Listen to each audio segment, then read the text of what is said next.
We took a team of 6 cars to the 2016 Quit Forest Rally, with 3 of those cars starting on the tarmac Bustleton Super Special Stage on Friday night.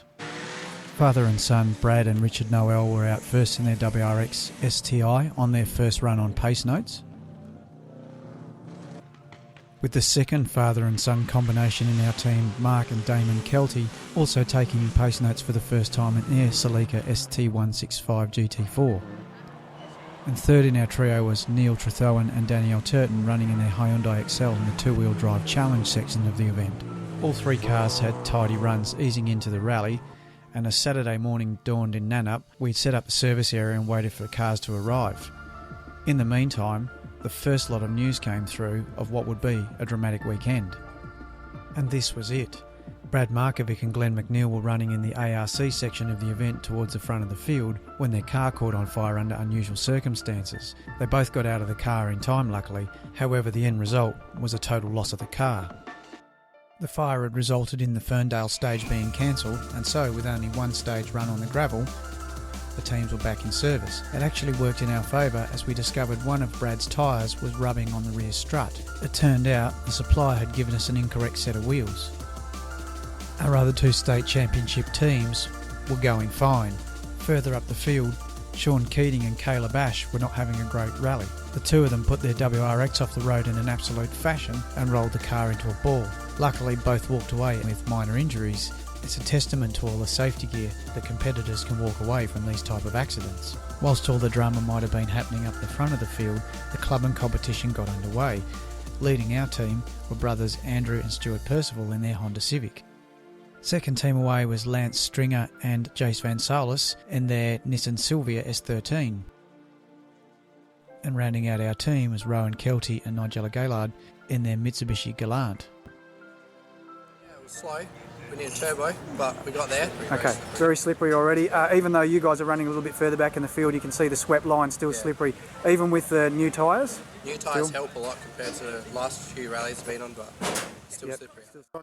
And those slippery conditions were catching out a few, like Andy and Katie McDonald, who gently rolled their Toyota Sprinter. For McDonald, it had been 6 years since he'd been competing on WA roads. They were able to recover the car and sort it for Heat 2.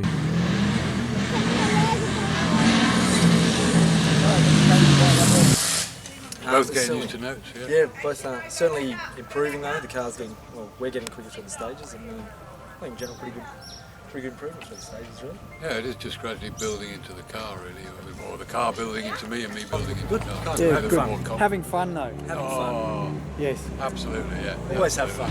All right. Excellent.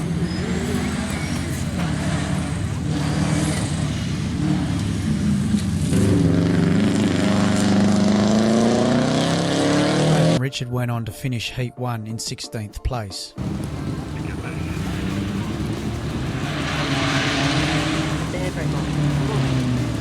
It's getting better, we're learning. First one was a bit slow and a bit slippery, but we're building up a bit of confidence in ourselves and the notes, so doing well. Good.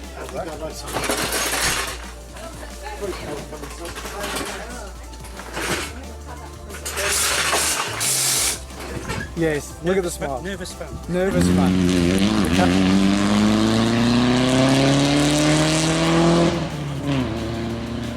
Mark and Damon's nervous fun took them to 17th place in Heat 1 and not a scratch on the car.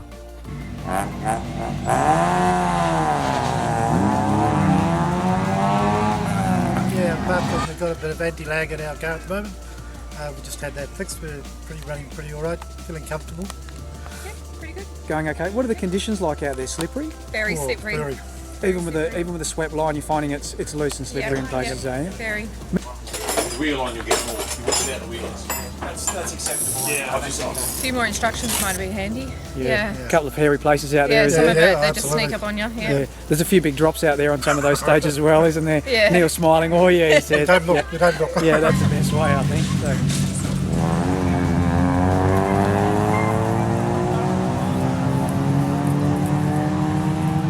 Just as Neil and Danielle had said, they ignored the big drops on some of the stages and finished 21st in Heat 1. Our clubman competitors had a great day. Despite the disadvantage of using the organisers' roadbook instead of full pace notes, they were setting some impressive stage times.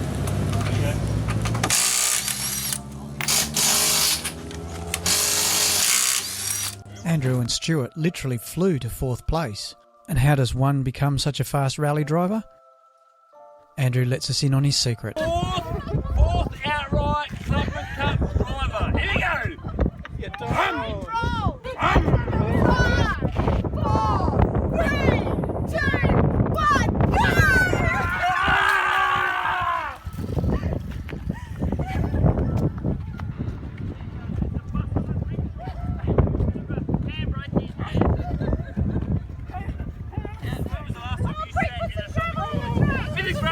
Bit of gravel, look out!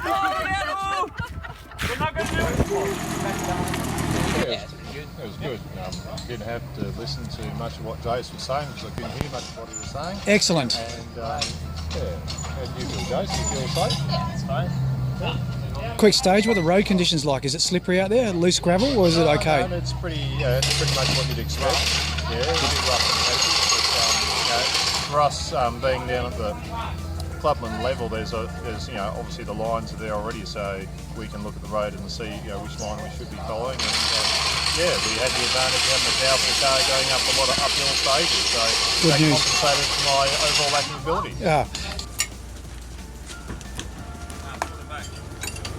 And despite the intercom problem and Lance's supposed lack of ability, Lance and Jace finished 7th in Clubman.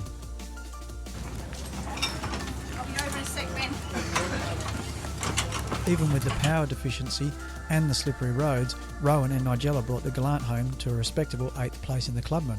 And so it was, after over 100 kilometres of special stages on Heat 1, we had all 3 cars in state home in 16th, 17th and 21st, and all 3 Clubman cars home in 4th, 7th and 8th. So the 3 Rally Action Clubman cars took top 10 places. All in all, a great day. And as the sun began to set, we finished the final service and sent the state cars back down to Bustleton to start Heat 2 on the tarmac.